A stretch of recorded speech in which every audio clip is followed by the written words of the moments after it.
Hey guys, welcome back to another episode of The Rachel Cruze Show. All right, this episode, we're gonna dive into giving. In my new book, Know Yourself, Know Your Money, I talk about how naturally there's two types of givers. You're either more of a spontaneous giver. You know, if you're in this category, you hear something amazing that someone or some organization is doing and you're like, oh, I have to give to that. Yes, absolutely. Absolutely, I'll help you and support you. Or you hear a story of a family or someone that's like in need and you're like, oh my gosh, we could do this amazing thing for them. And it's just, you're just ready to give. So spontaneous, you don't even think about it. Probably more emotional, but not a bad thing. The other side of that spectrum are more of my planned givers. So planned givers think out far in advance of, okay, here's what I'm gonna give to, here's how much I'm going to give, here are the organizations, boom, boom, boom. It's just really thought out and planned. And that is great as well because you're being really, really responsible and probably doing research and looking into it. So again, neither one necessarily is right or wrong. The extremes of these can be unhealthy. So spontaneous people, sometimes you can just give. Maybe it's like a little amount here or there and you don't really make as big of an impact as you want. And then planned givers can be a little legalistic where they're like, I'm sorry, that is not the amount I budgeted for, so no. Even when like the Holy Spirit is in you saying, give, you're like, no, it's not in my monthly budget right now. That is not what we planned for. It can be legalistic. So there is a balance always in life. A lot of times when it comes to money, these tendencies, when you can find the balance, that is such a healthy place to be. And this is true with giving as well. And Winston and I've kind of walked through this journey because I definitely lean on the spontaneous side. I know that probably shocks all of you, but it's amazing. People do just incredible things with their lives and they start these amazing organizations. And so anytime I hear about anything, whether it's foster care or getting people out of human trafficking to, there's this one organization, and they have baby beds. They like literally deliver baby beds to orphanages all around the world. And I'm like, oh my gosh, yes, every baby needs a clean crib. I'm like ready to cash out my 401k. I'm like, go, do amazing things on this planet. But again, I can, when you lean that way, not make as big of an impact and be really intentional. Because one thing that I've learned as a believer, that everything God has given me, from my job to my spouse, my kids, my money, everything, it is a gift. And I am to manage this well, every aspect of my life. And that includes my giving, that part of my money. And so I want to be wise. If this is a resource that God has given me, I want to be wise and dig in and say, okay, I don't want to spend more time on looking at my retirement investing than I do the money that I'm giving. I really want to be a good steward of that. And so naturally, if I lean that side, Winston leans the planned side.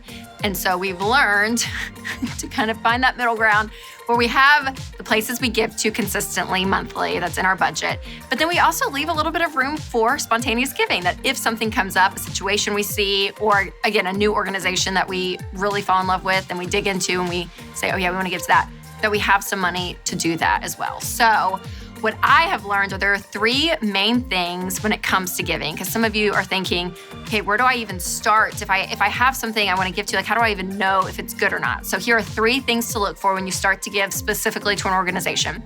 Number one, look at their budget. If they are a qualified 501c3, they're mandated to put their budget online. So you can actually pull up their budget, look at their numbers, see where the money's going to. You can look at sometimes they have a little pie graph and it's like this much to administration, this much to salaries, this much to what they're actually sending out and using the money for in that organization. You can see it all broken out. And so if there are any red flags, you might be able to see it right there in the numbers. Number two, I would say find someone in the organization that you can go and meet with face-to-face.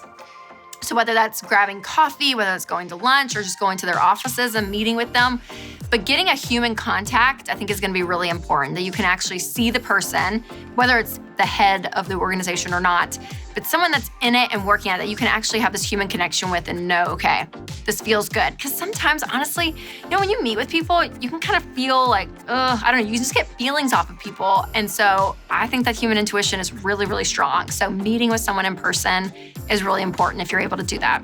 And then last but not least, look at their track record. Especially if they've been around for a while, look back and see, okay, what all have they done in the past? Have they done what they've said that they're going to do talk to people that have given to the organization. I mean, do that research, but that historical look back, and you can even do this with your investments, right? We always say this when you invest in mutual funds, get ones with long track records.